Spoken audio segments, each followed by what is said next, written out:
Hello and welcome to another episode of Fire 5 at Phoenix. We are nearing the end of season 1.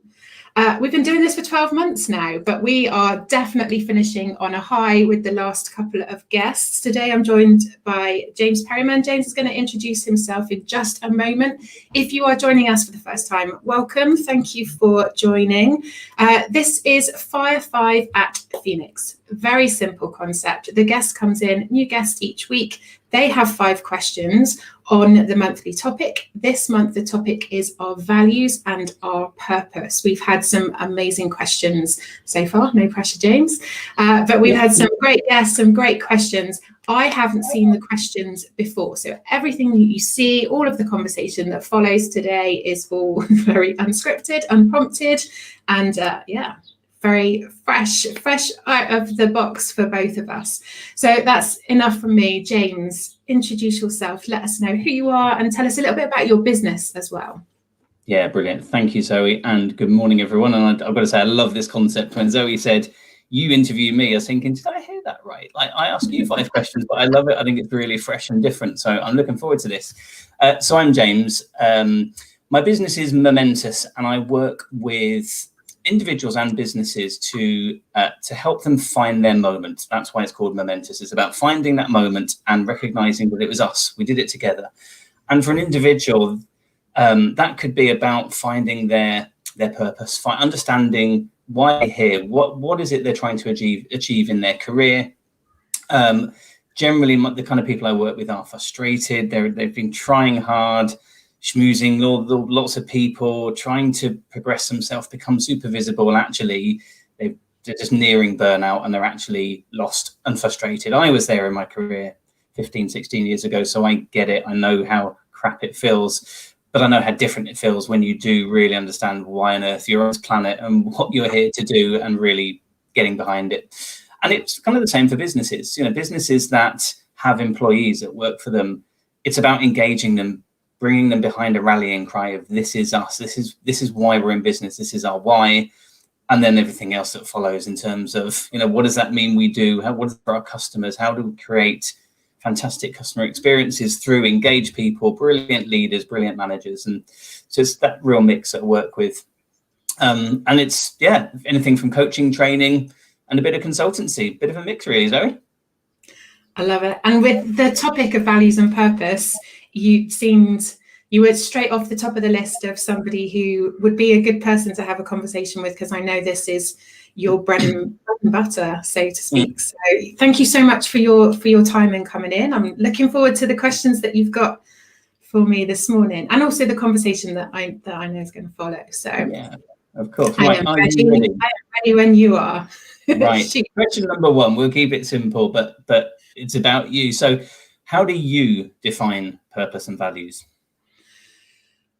I define them.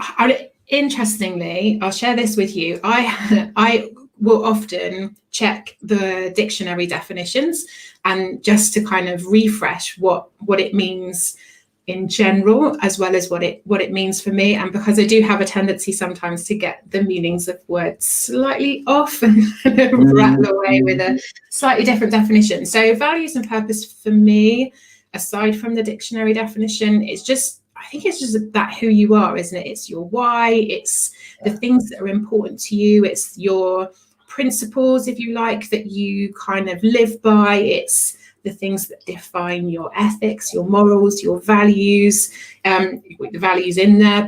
And then your purpose is almost like the thing that lights your fire. That's, you know, when you're coaching, you talk to people and they talk about one thing, and it's, you know, you can just tell in their facial expressions, in their body language, and then they'll start to talk about something else. And it is like this light goes on, isn't it? Then you see, they're lighter, aren't they? Their facial expressions change. They become much more animated. that for me as a coach is how you see that purpose start to come through, and really helping people to understand that is exciting as it is for a coach as it is for the individual. So I think it's the why, isn't it? It's why people get excited about things. It's why people get up in the morning. It's why people feel very strongly about certain things. You know, it's that sense of, it is that sense of the things that are important, and the things and the ways and the principles and the beliefs. It's all of that, what makes an individual an individual. It's all what goes into that melting pot of what makes us all unique and different, because it's made up of those things. Did that make any sense? What would your definition be? I agree. So for me, purpose is your why. It's why you do what you do. I kind of look at it, I think, when I'm coaching with people and they've not quite got there, or you almost feel like they're telling you a purpose that feels like the purpose they should be telling you, rather than the one they feel and truly believe in. And you're right, it's that moment the eyes light up and that light bulb is clicked and you get it. They understand their potential, they understand why they're here, and everything changes. Their body language changes. The emotion, the tone in their voice, suddenly it's like something, a Red Bull has been injected in, and they're ready to rock and roll. And that's great. But for me, then the values bit is about, so what does that look like to people? It's almost your guiding principles. You use the word principles, which I think is really good. How do I know what your values are? And whether it's personal values or business values, I should be able to tell. And I work with some businesses to help them define what their values are. And it's all well and good saying we're trusted, we're open with everyone. It's like, okay, what does that look like? So how would I know if I was a consumer of your business, or I was in your business as an employee? How does that show up? How does that value show? And equally, what do those values look like when they're not being demonstrated? Because you've got to know it. So then, whether you're in your career as a professional, you're self-employed, you're an entrepreneur, you're an employee of a business, whatever it might be. How do I live those values, going about doing what I want to do, my purpose? And just listening to you and your explanation, and it just made me think back to, you've got a child as well, just thinking when they're young, they just say, why? When you're trying to explain something and they're giving us a gift, it's just dawned on me. Like, they're actually reminding us, they want to know, well, why? And as much as we go, right, stop asking why, it's actually a great question to ask. I think it's the one thing that adults need more of, that childlike curiosity of asking why, exploring why, being really open-minded into hearing what people have got to say. Children don't go in with their whys thinking that they already know the answer. They go in with the whys because they genuinely want to understand and see why. It's not why, because they think they already have the answer and they know better. Or that maybe that comes in a little bit in their teens, but there's that element, isn't it, of that childlike curiosity of asking why. And I think, just picking up on what you said there, I think the difference for purpose, you talked about, growing up in influences of other people, but it's not your shoulds and coulds, it's your wants and your needs. It's the things that you want based on your experiences, on what's important to you, not what was important to your parents, not what was important to other influences or your friends or your kind of circle. Is what lights your fire, and nobody else can do that for you. Only you get to choose what that is. And I think some people know what it is and really hold back from lighting it because they're worried about what other people are going to think or what other people are going to do. And I think that's the value of coaching, isn't it? Of being able to help people to find that confidence to step into that, or for a business to have the confidence to align their business values and really step into that, knowing that some people won't support that, some people won't. It won't be aligned for everybody, but it will be aligned for the right people. So and it's being clear on your purpose for you, and not thinking, well, I'm a coach and I help individuals who are trying to find their purpose. Therefore, I want to be like John Smith over there because I see him doing it, he does it really well, or Sally Smith over there and she does it really well. We can, one thing when I work with people who, because I work with coaches as well, that's the irony, you know, every coach should have a coach, and I work with coaches, and and I help them think about what is it that they're bringing to people, and how is it unique to them. And I use an example when I try to explain it, and I say, I help people kind of try to find balance in their life. So I don't call myself a life coach. I don't think, you know, I'm probably more on the business end of coaching than the life end of coaching, but it's about trying to find that balance across everything, because we're human beings trying to progress a career or a business, spend time with family and friends, eat healthily, exercise, follow religion if we're religious, whatever it might be. There's always plates we're trying to spin. My thing is to try and help people get the balance so they don't burn out. They don't start suffering from really serious mental health issues. What I am not is someone that can deal with someone who is suffering from really bad mental health issues. That's not my place. And you know, and so I think it's good to be really clear on what you are here for and what you're not here for. Yeah. And you know, and where you say, actually, this is my swim lane, and this is where I'm going to be brilliant as anything. Yeah. That's your swim lane, and as soon as my client is out of mine, I'm going to make sure they go into yours. Yeah. Yeah, I think it's really, you know, we as individuals in from a work perspective have to be really clear and define who we are, and because it's a very individual, personal thing, isn't it? Whether your clients are talking about their business or life, it's a very personal conversation. And so finding that coach with values that are aligned, or values that you respect, and values that are you don't have to share values. I think that's always the misconception, isn't it? Is that for us to connect with people, we have to share the values. We don't have to share values. It is helpful to understand why people hold those values, why it's important to them. But ultimately, we don't have to share them. We have to respect them. We're then respecting that individual. So I think it's really important to know them, to be able to define them for yourself, and be able to, you know, help other people see them as well, because then that helps people to understand you, I think. Yeah, and question 5, Zoe, will all be about how to understand your values. So get ready for it. Are you ready for question number 2? Yes. Right. So when did you truly recognize your purpose, Zoe, and how did that come about? I think mine's evolved over the years. I think the first time I was really given, was it the first time? It's a good question. I think I've always kind of had, I think my values have always been very similar. I think they might have evolved a little bit. I might use different words to explain them, but the core bit underneath is still very much the same. I think from a purpose perspective, you know, we go straight to career, don't we? Whenever we talk about purpose, we always go straight to the job that we do. I think my purpose has not changed. I think, however, it wasn't until my redundancy and making decisions about business and work and what do I do next, and, you know, looking at, okay, I'm at this kind of crossroads of where do I choose to go. I think that was the first time I really sat down and thought, okay, this is now entirely my decision. I'm not 17, 18 looking to go into employment. I am now at that crossroads where I get to choose, what do I do next? And yes, there are bills to pay, and yes, I have responsibilities as a parent, but ultimately the decision is now mine.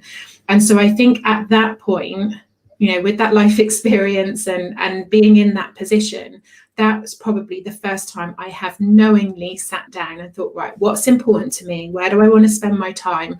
What lights my fire? What do I get excited about? What do I want to do?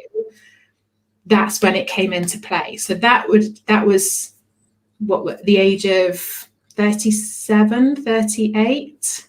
So it's taken a long time.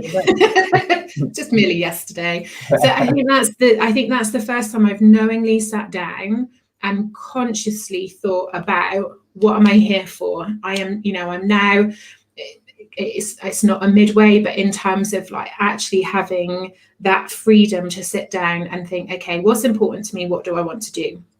How can I make, you know, the things that are important to me, the things that I want to have in life, into business or into into a career or into the thing, what I do on a daily basis, and whether that is through work or whether that is through personal choices. That I think that was probably, it might not have been the first time I've done it, but it's the first time I've consciously done it and reflected on it.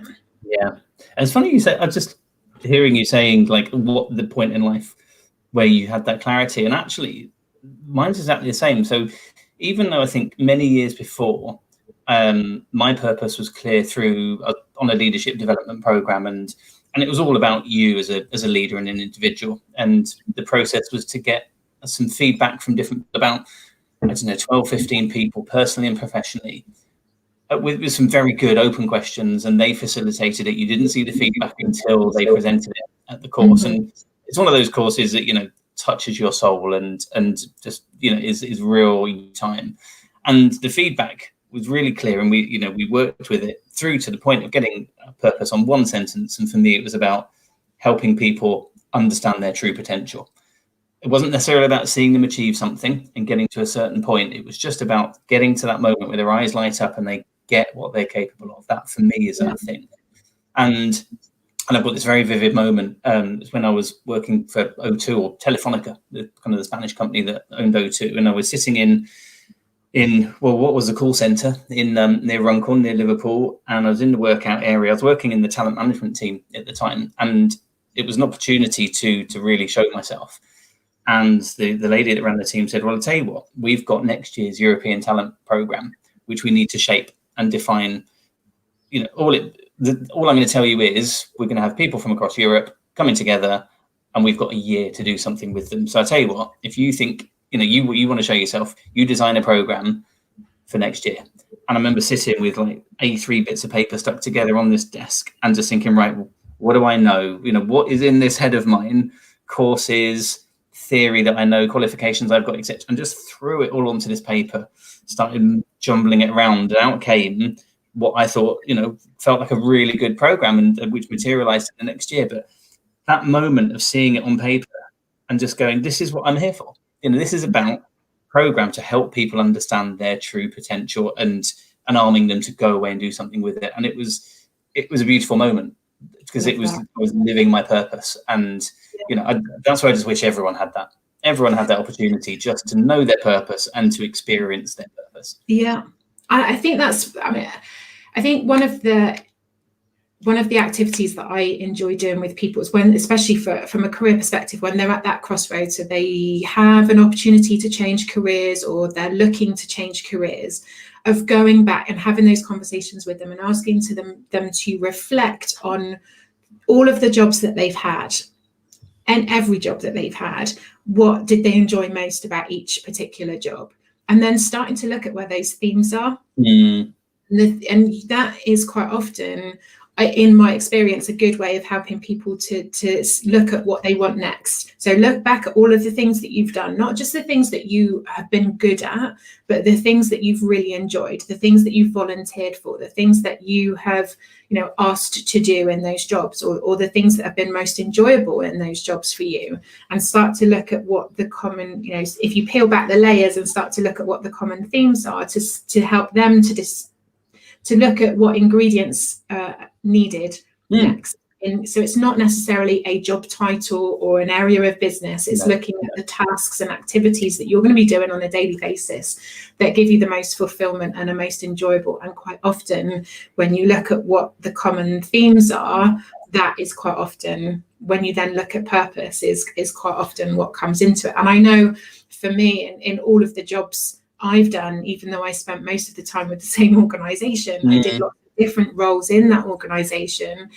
And when I look at the things that I enjoyed most in all of those jobs, it's exactly the same as what I'm doing now in coaching. It's just now I get to pick and choose a lot more and be able to kind of just take the cream off the top and work with that. So it's definitely common threads in there. Yeah, it's like we've lived the same life. It's like, because I did the same thing. I worked for O2 for the best part of 15 years, but did lots of different jobs. But you're right. It's about that environment. What environment do I need around me? And it's not just physical environment. It's who do I need around me? Where do I work best? How do I work best? And doing what? Is it about being analytical, being creative, being a leader, being left on my own just to get on with something and come out with the finished task? And if I'm not in a role that lets me do that, I'm not going to be very happy. And hence, that's why I want to. So true. Right. Question number 3. Can you think of an example where you've really resonated with a business's purpose? Now, this could be as a consumer of the business, or maybe collaborate with them possibly, but you really resonated with their purpose, but not with their values or what you perceive to be their values, which is kind of me saying, which is more important to you, purpose or values, if you had to make a choice? There isn't a business that springs to mind. What's more important, purpose or values? That's a really good question. Can you hear the cogs turning? I can, because you want to say they're both, but I've said you, yeah. I don't know. I don't know what is more important. Does one drive the other? Do values drive purpose? Or does purpose drive values? That's a chicken and egg, isn't it? It is. I think my thoughts are, they are two different things. So, we can have a really good purpose. We talked around purpose, helping people transition career, seeing people grow. That's what we're here for. It doesn't talk about how we do it, the tools we use, whether we do it face to face, remote, how much we charge, anything like that. If we think back to Simon Sinek's kind of circle, the why model, it's just this is what we do in the middle of it. But if I went about doing my job, communicating really badly, not creating trust. So I go about talking about my clients to other people, and I'm just abrupt, and I don't provide a great experience for them. I'm not living the right values, even though my purpose is strong. Yes, as you talk that through, we tend to connect most, don't we, with people who are in a similar business. So I know that, there will be people in this industry that the purpose is probably shared with mine, but the values are not. Yeah. It's probably best left there. I end up talking myself into trouble, but very much about, and actually there's decisions, now I am thinking of examples now where and I guess that's the advantage of being self-employed, is you get to make those decisions, don't you? When something isn't in alignment, you get to make that decision. Do I step away? And I think the first couple of years, that was probably a really big learning curve for me, because in employment, you don't get to make that decision. You're in that role, you get delegated tasks, activities, and they're not always in alignment, but that's what you're there to do. And I think that was probably the biggest learning curve for me in business, was I get to choose who I work with. I get to explore who's out there, who's doing what, and how are they doing it, and why are they doing it. And there have been times where I have stepped away, disconnected from organizations, businesses, because the values aren't aligned. The one that comes to mind was it was really uncomfortable, just the way it wasn't individuals, it was the organization at the top level, the way they behaved, some of the things that were said, were the way that they responded to so if you think like top level CEO, so they had representatives nationally, and there was some behavior at ground level that I wasn't comfortable with. When it was raised to CEO level, their response for me was like, I'm out. I don't want to be grouped in with this organization. I don't want people to see that I'm connected with this organization, because the way they are managing this, accepting that individuals are individuals, but the way they represented themselves as an organization was a big no for me. And even though me stepping away had potentially lost me connections and business, couldn't do it. I was so uncomfortable by the way they were responding to things and things that were being said and the way that they were behaving. So I'm out. Yeah. And that was probably the first time in business. There's been other occasions since, but I think that was the first time in business that I thought, okay, this is on me. There's no kind of, I can't go to a supervisor and go, I'm not very comfortable with this, but this is what I want to do. What do you think? There wasn't anybody to bounce it around with. It was a case of this is on you now. This is for you to make that decision as an individual and as a business to step away. But it's also very empowering, isn't it? Of saying, actually, this is not who I want to be associated with. I'm off. And being able to take action straight away rather than having to work with it. It was quite empowering. Whereas I think in employment, it's more difficult to do that. Yeah. So it didn't come to mind straight away, but there have been examples, and so values over purpose. Yeah, cool. You got me there at the end. I was going to give an example, but I realised it's far too linked to the fourth question, which we're kind of touching towards. So I'm going to hold on that. But the interesting thing is, I've had an example quite recently of kind of collaborating with an organisation, and their values are really strong in terms of openness, transparency. As someone that's gone in to provide training through them to their audience, it's a great environment to work in. I just don't get their purpose, and I don't think I have really from day one. I kind of get it, but it just wasn't communicated really succinctly, and it just feels a bit loose. And what that meant is it didn't get me. I wasn't invested emotionally enough in that as much as I could have been if the purpose was strong. So the values meant, do you know what, I want to work with you because I like who you are as an organisation. But it just meant that when it came to managing my time and priorities, it went down a bit because I thought I'm not clear on why I'm doing this actually for you, even though I want to. I'm not clear on why compared to someone else. So it's just really interesting, isn't it, how it comes up in so many different ways, but it's the golden thread, isn't it, into what we do and why we do it, and how we do it. So the fourth question then, and we've kind of gone towards this, but I think it'd be good to carry that conversation on, is what advice would you give to people, and it's probably advice you do give to clients who are working in an organisation where that organisation doesn't share or provide the right environment for them to shine, but more importantly for them, that organisation isn't aligned to their own values?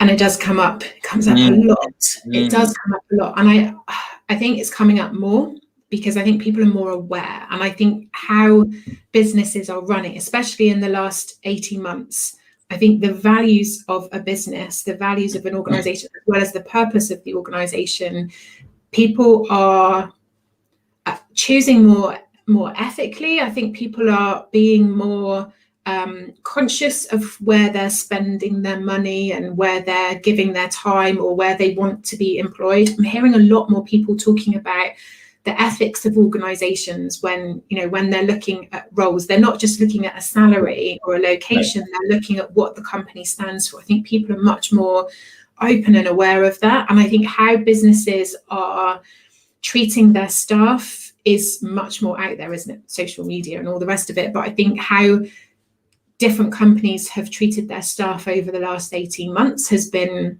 very interesting to watch. And I think now, as we transition back into that hybrid of working, how businesses, managers are treating their staff is also very telling. But I think the first advice is to look at to know what your values are, to understand what's out of alignment, because otherwise, if you don't know what that is, you could very easily step into something that's very similar that doesn't resolve what's out of alignment. So you have to know what's important and what's out of alignment so that you can then decide what you do want, what is important before you make that step. I think once you know that, it's looking at if you like the company and it's the role that you're in, what are your options within the company? And I start to have that conversation with people who might be able to influence that. And I'm working with somebody at the moment, we've been working together a little while, but when we did some work on values and purpose for her, she said, well, this is why I hate my job so much. It was like that light bulb moment of, this is why I am not enjoying the job that I do, even though I love the work in general. I'm not enjoying the tasks that I'm doing. She had a conversation with her manager. There was a secondment opportunity that she hadn't been aware of. She moved into a different department, and all of a sudden, everything just connected for her. All of the things that she wasn't enjoying doing, she moved into this department where it ticked all of the boxes for her. And now, she's since been promoted. So it's all kind of just shifted. So I think that's the first question is know what it is that is out of alignment, know what it is that you do want, and then start to look at what conversations can you have where you are to see whether or not anything can be moved around to make a difference and to put things into alignment for you. And if not, then you can then start to look elsewhere. I mean, there's life is full of lots of choices, isn't it? But you have to know what you are looking to choose from. You have to know what it is that you want. Otherwise, you're just leaping from one space into another and potentially likely to repeat the same thing. So you have to be really clear on what's not in alignment. What do you need to make things align for you? Yeah, 100%. You've got to know you, and then you've got to then you look out to say, right, so if I'm not happy, is it the team I'm in and the team don't represent the right place? Is it the team's the right place but the manager is the problem, or maybe their manager? Is it the department, or actually is it the business? And is it because I worked for a big national company doing a contract for them from the end of last year through to early this year, and it was due to be kind of about 5-6 months long as a project to look at high performance culture and help them create a high performance culture. And so obviously I was in the HR area, and I very quickly realized that on the outside as a consumer brand, they're brilliant. You know, everyone loves them. They're awesome. On the inside, completely different story. And you know, and how I knew that it wasn't right was the way it was impacting my behavior. Yes. Not only in work, you know, being professional in work, but actually step away from work, shut the laptop down. I realized I was behaving in a way that wasn't me, and it actually wasn't conducive for me. And realized actually it's not so much the team's good, but it's probably some around the leadership in there and the culture that was being created. And it was very clear that I had to really step back and think, right, do I want to carry on with this for a few more months? What position do I put my mind in? How do I almost trick my mind into saying you can deal with this for another 3 months or 2 months? But it doesn't work like that, unfortunately. As you know, as much as we can rewire ourselves and create new neural pathways and so on, if it's just not true to your values and it's not true to who you are, it will show itself. It will find the cracks and it will seep in. And in the end, I ended up, similar to you said, I left early. I just got to a point, I said, I can't do this. This is not me. I'm not going to perform at my best here. It's not good for you. It's not good for me. And so I had a not very honest conversation with the person I was working into. And it was fine. He said, okay, no problem. He'd just joined in the January. And so I thought I was probably, you know, James isn't the right person for the job. Fine, we got it wrong. He left 3 weeks after me, as did about 4 or 5 other people from that department. Wow. And I'd spoken to more, and they all said we needed to get out.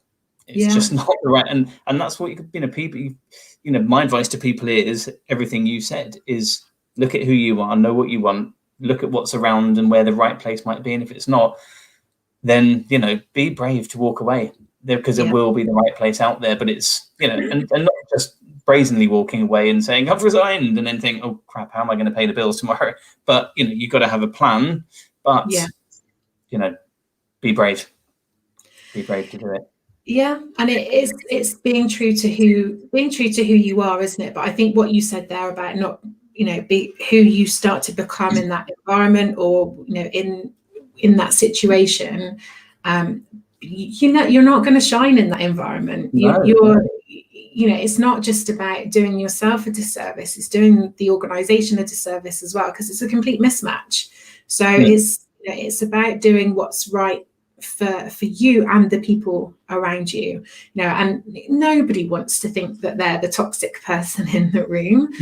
But we probably all have been at that point because we're not in a place that works for us, and it creates in us that behavior and that attitude, and that can very easily kind of spread within the room, and I think nobody wants to think that they're the toxic person.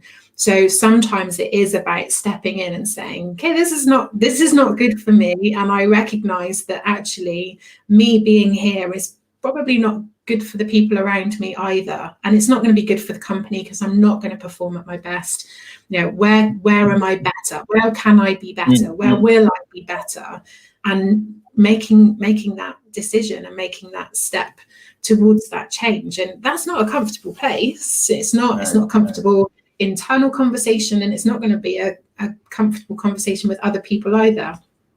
But ultimately, you're taking the steps into the place where you will be at your best, and you will be much more comfortable and happier and fulfilled, and all of those things that are really important. But it is really important to know when this isn't working, so I need to do something different. Yeah, 100%, definitely. Right. Question 5, and this is a bit of a different one. So this is based on the exercise that I do with some clients to help them become more self-aware of their values and what's important to them. And typically it's a questionnaire, and they've got to answer a question that basically says, are you more like this or that type question? So I'll give you 2 examples. I could say, are you more like a Zoe or a James? And you just have to go, right, Zoe. Okay. And the value is then afterwards is when they reflect on it with someone in pairs or with me. So I say pairs if I'm doing it in kind of a training session or with me as a coach, is to then say, well, why did you choose Zoe? What is it about Zoe that is why you resonate more? So I'm going to fire, 7 or 8 at you, and you've just got to answer immediately, and then we can kind of say, why is that, to try and bring to life some of those values. Are you ready?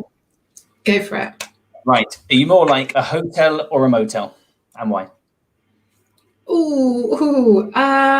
Hotel or a motel? I've only ever been in a motel once. Hotel. Because of the first thing that came to my mind was customer service. So with a motel, it's kind of that get your key, check in. There's no real kind of contact. It's that ticks the box. You need a room, ticks the box. Hotels more about the experience, customer service. Yeah, love that. Right. Are you more like the morning or the evening?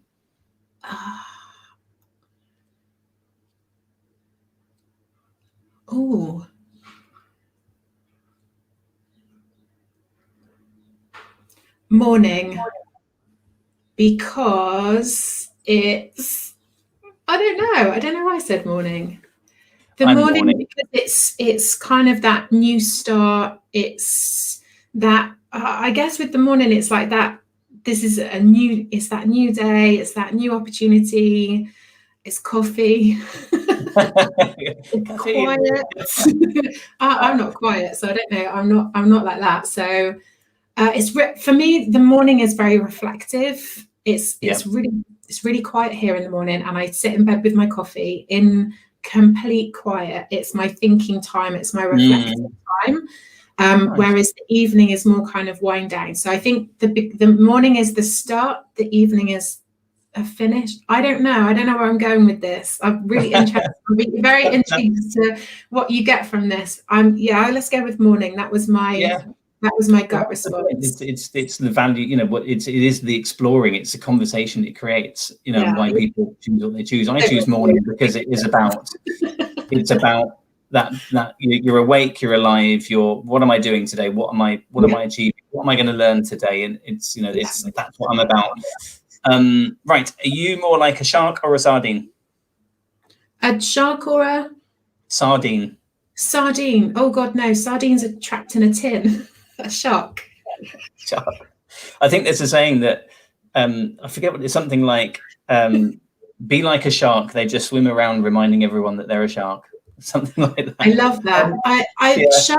Shark to me is that kind of freedom, isn't it? Because you're you're more, oh, this sounds more violent than I mean it to be, but with the shark, you're more of a threat to others rather than there's less threat to you. You're more of the threat to others, but there's that, it's just very, when you see pictures of shark, there's not many things around them, as they're quite often in a really vast open space. I know sardines obviously come from the sea, but I only picture sardines squished in a tin. So I don't want to be a sardine. I want to be a free shark. Perfect. Yeah, and that's what I love. Is it's about a shark being free with the space to roam around and be with yourself and your thoughts. Some people would say shark, what, with the big teeth and go around eating things, but it is what it means to you. Are you more like a shoe or a sock? A shoe or a sock? A shoe, and a sneaker shoe, not a heel, difficult to walk in shoe. Yeah, it's got to be a Jordan sneaker, comfortable shoe. Okay. Socks always get lost and have holes in. They do, yeah, and they end up being paired up with wrong socks. Are you more like a window or a door?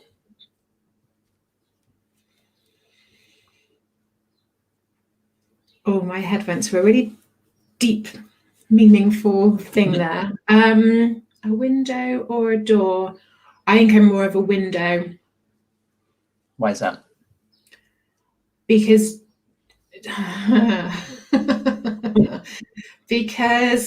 I think I let, okay, this is a really honest personal answer here. I think with a window, people see in, but they don't necessarily have access. With a door, it's about access.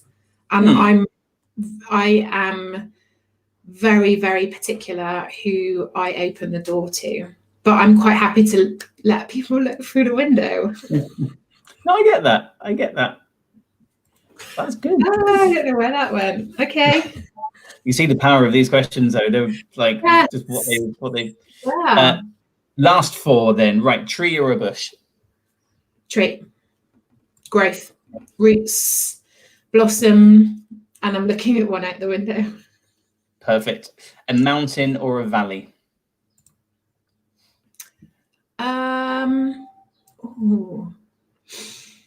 Mountain. There's something. It's the climb up, isn't it? The journey up to the top and the views. Yeah. Yeah, I like that. I choose mountain, but because you get to see everything, you've got the whole picture. Yes. You're seeing everything that's around. It's almost back to that conversation around your environment and what you need around you. You see it all from the mountain.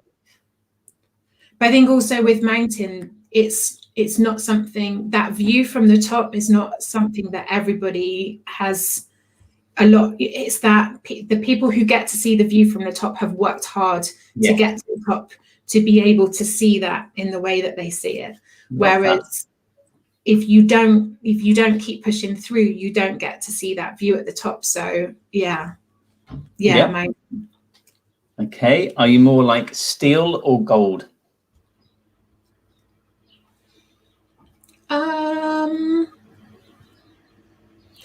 Steel's probably more practical, isn't it? But gold is more, what's the word?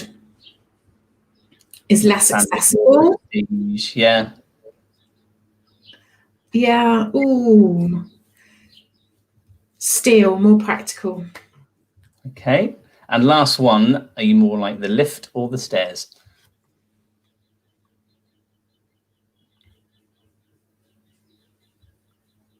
The stairs. And I think anybody that knows me would say, yeah, she'd always take the more difficult routes. Oh my goodness, these are so telling. Yeah. I feel very exposed at the moment. Yeah, the stairs, because why take the easy route? Agree. And I think can't see anything inside a lift. Yeah, and it's back to the analogy you gave about the mountain. Even though I don't see the analogy for mountain personally, for me it's about the result. For me, the stairs is about the journey. If you're going to get to floor 1, 2, 3, 4, you've earned it by walking the stairs. Lift seems the easy option. I want to earn it. And there's no, that you don't see anything in the lift. It's a very enclosed space. There's no windows. You don't get to see the journey up. You just arrive at the destination. And for me, it's about the experience of the journey.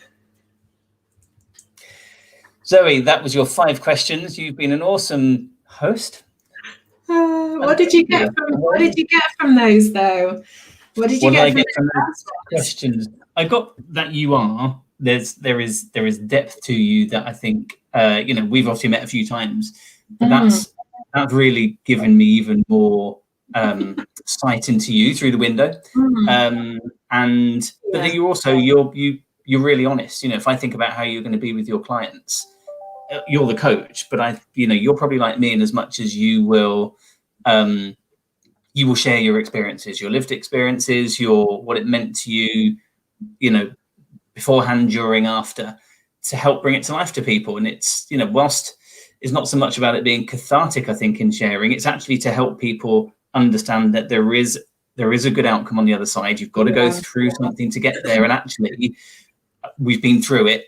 And we're not just reading it out of text, but we've been through it. We get it. We understand it is difficult. It hurts sometimes, but there is reward at the other end. I think, that's really interesting. And I know that we've, excuse me, when we've had these conversations, it's knowing when to share and when not to share. From my point of view, coaching is not about me and my experiences. It's about, the person that you're working with and their experiences.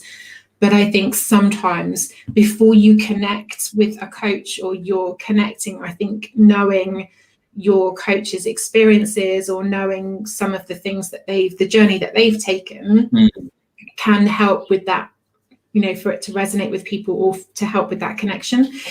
So I think there's very much a time and a place to do that.